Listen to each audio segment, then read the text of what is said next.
About AI leading to layoffs, existing home sales, what happened, what we expected. We can talk about the Vegas meetup. We'll talk about the Zuber letter, talk about bankruptcies, and finally, what went wrong with inflation. Alrighty, folks, let's get into existing home sales. That number just came out 1 minute ago. What happened? Let's remind you what happened last month, what the expectations were, what I thought, and then what exactly happened. So last month, folks, remember existing home sales ripped higher, surprised everyone except this channel. They went to 4.38 million. The experts thought it would come into about 4.17. Why? Obviously, rates are higher. This morning, talking with the one and only TYLG, I thought the number would come in at 4.25 million. Well, where did it come in at, folks? It came in slightly above the experts, but below my expectation, came in at 4.19. So again, we are down, down, down. Home sales are down 4.3% month on month. And Sonny, here you go. I think that was Mark asked. Mark, here you go. Here is Sonny. So again, existing home sales down, rates matter. But remember, folks, we are still operating in a broken housing market where inventory for what is wanted, i.e. first-time homebuyers, is scarce, especially clean and new properties where luxury is starting to stack up. And also remember, we got data from King County, i.e. Seattle, that saw crazy numbers, right? I think home prices were up 20% or something, and inventory was down. Shout out Beth Traverso for that. But yes, we are still operating in a broken housing market. It is my hope, it is my desire that rates over 7% and 7.5% at last check is enough to slow down the housing market. Folks, this will not be done quickly. The housing market is broken for years to come. But how do you fix it? 1 month at a time. So I think the longer rates are over 7%, the longer we have to heal the housing market. And what does heal look like? I think healed housing market means existing home sales go back to 5.5, 5.8, 6 million home sales. That to me is healed. Again, remember, what did we just post this morning? Let's round it to 4.2. So we are a long, long way from a healed housing market. And again, we will not get there this year. We will not get there next year. This is going to be a multi-year journey, but please, please, please don't hear that and be afraid. Hear that and think opportunity. If you are a buyer, homeowner, or investor, a market that is slowed down is good news. You can find motivated sellers. You can find what's going on. It is just what we want. We do not want hot. We do not want a market with only 300,000 active. That is good for no one except owners. We are trying to build. We are trying to get on the property ladder. We are trying to change our family and generations. Please don't be afraid. Be excited for slow. Okay? Be excited for slow. Hopefully you hear that. Let's talk about AI, artificial intelligence, folks. Is it coming for your job? Maybe. Maybe. I don't know if you saw the news, but it certainly caught my attention. Google, good old Google, Google is restructuring their finance team because, or at least in part because of AI. Folks, yes, accountants, financial analysts, business analysts. AI is coming. Folks, if I was early in my career, early meaning, I don't know, under 35, I would be leaning in hard to AI.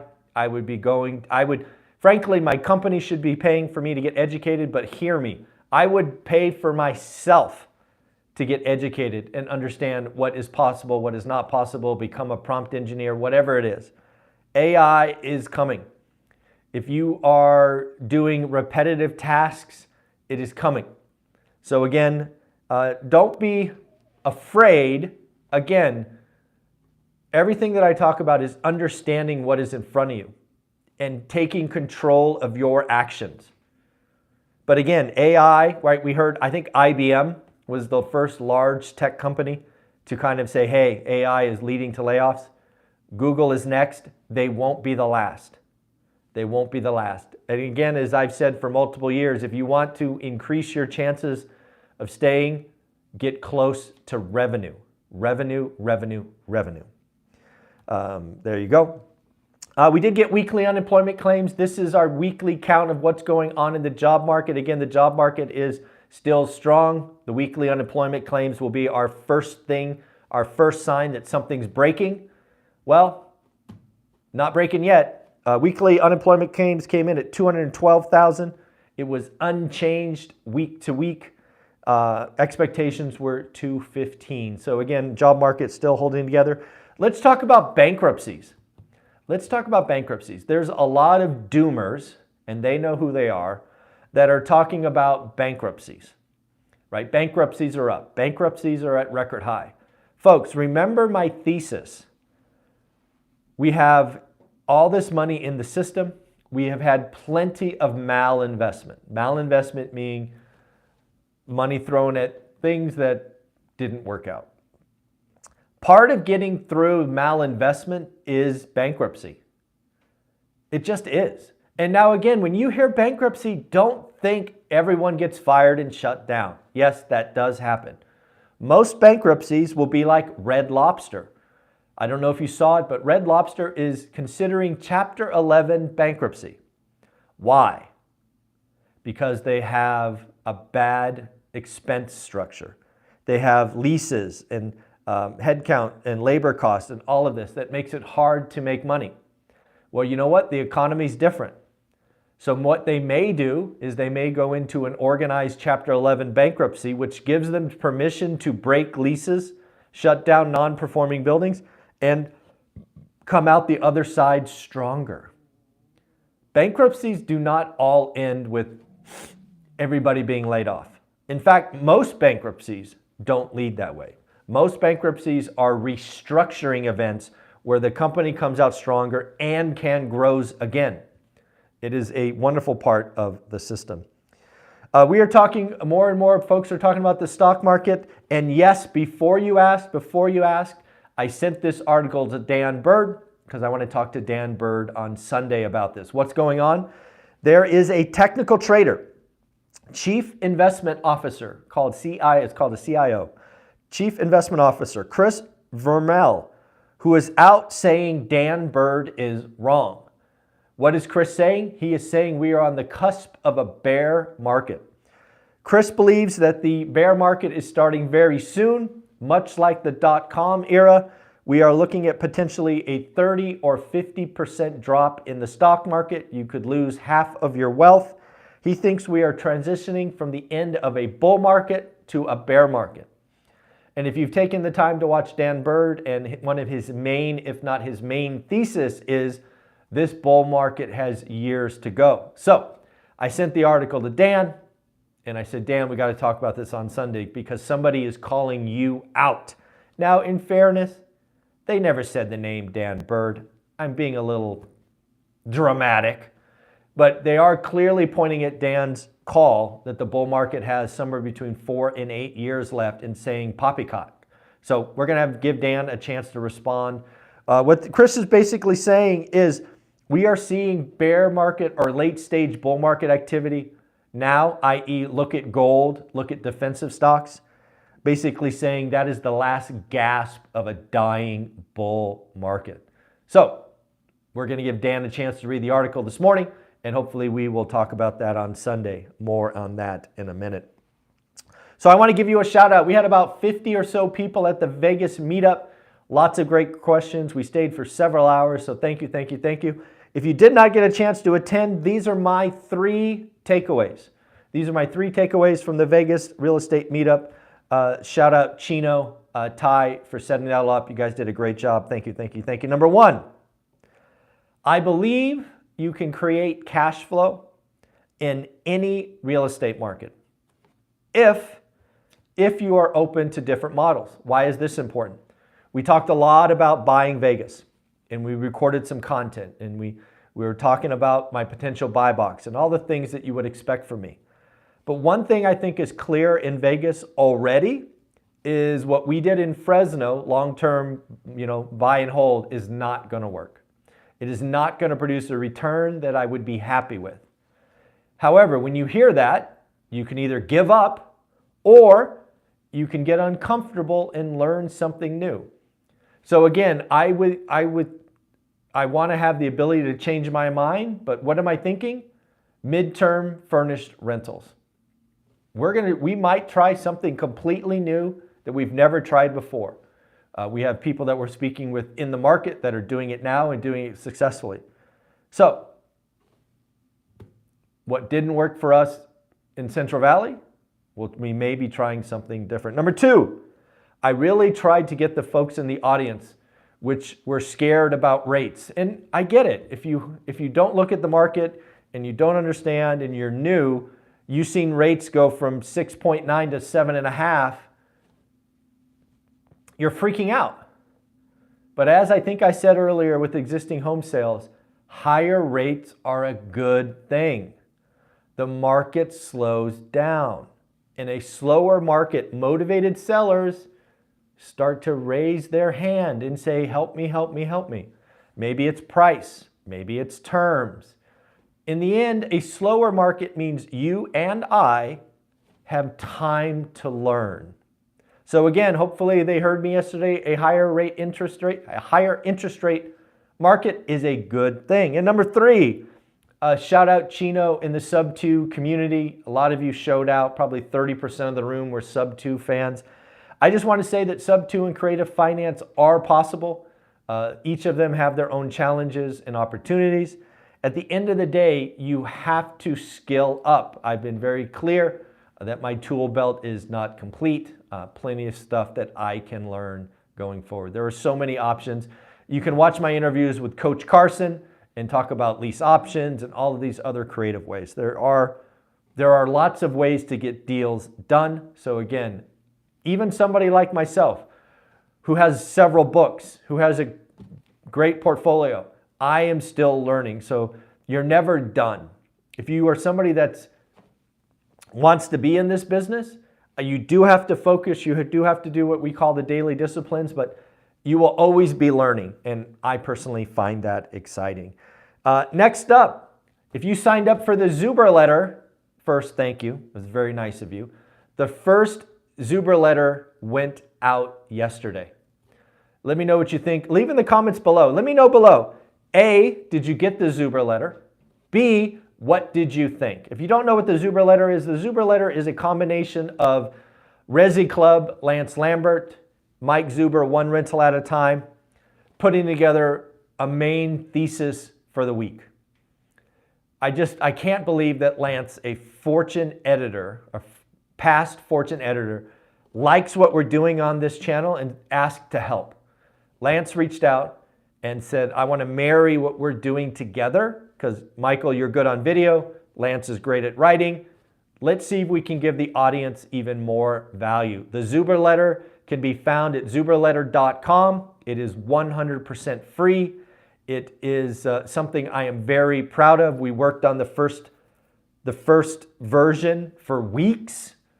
This was something I wanted to get right and make sure that I am proud of. So if you got it, I would love to hear from you. Did you get it below? What did you think? If you don't know what I'm talking about, go to zuberletter.com, zuberletter.com, zuberletter.com. Give me your email and you will start to get it going forward. We are hoping to do it once a week, maybe in the future twice, but let's try to do one a week at this point. Other things of note, the ECB, European Central Bank, is looking to cut rates in June. Zillow forecast is 1.4% for the next year in the real estate market. And finally, let's close with what went wrong with inflation. As we've known, we've got 3 hot inflation prints. We've now got a Fed president talking about possibly no cuts all year. What went wrong with inflation? Well, I think there was a couple of things. And these are just my thoughts. I would love to hear your thoughts below. One, and we talked about this a bunch, but it's even slower than I expected. Shelter cost. Shelter cost is rolling over slower than I expected. I had expected shelter cost to be fully absorbed by the end of 2023, and I was wrong. It is still rolling over. It is still heading in a mathematically certain direction. The math is certain. It's just slower than I thought. So again, you know, when you expect it to be fully complete in a 12-month cycle and it takes 18, it is slower than expected. So I got that wrong. The experts got that wrong as well. Number two, I think, my opinion, let me know what you think. I think Jerome Powell and the Fed messed up again. And what do I mean? I think they telegraphed cuts too soon. I really do. They got to remember, we are going to go over that dot plot with a fine-tooth comb. And when the dot plot basically said we're going to have, I forget, 4 cuts or 6 or whatever it was the first time, the market is a leading indicator. And what I call the animal spirits took off. The Fed should have known that was coming. So I think the Fed telegraphed cuts too early, and then the market did what the market did. Guys, did you know that risk assets have gone up $7 trillion in total since the market first thought the Fed would have 6 cuts in 2024? That, to me, is like, the Fed got that wrong. Number 3, insurance cost. I personally did not hear anybody talk about insurance costs being a main driver of inflation, but frankly, it makes sense. Car insurance. Cars are more complex than they've ever been. And by being more complex, they're more expensive. More expensive, higher insurance. Logical sense. Housing. Has anybody seen home prices in the last 4 years? Home prices are up, I don't know, 40%, 35%. Most people insure their homes for replacement costs. So guess what? If you own a bunch of real estate and that real estate's up 40%, your insurance cost is going to go up. It's how math works. I do think there's one little wrinkle in insurance, and I put this out there a couple of times. I'll say it again here. A lot of the Class A office buildings are owned by insurance companies. They're the equity. They were happy with a 5 cap or a 4 cap or a 3.5 cap. And as we know, in office, they're getting their heads handed to them. So I think there's a lot of insurance companies that are taking massive losses, and maybe they're making up for those losses with higher rates. I don't know.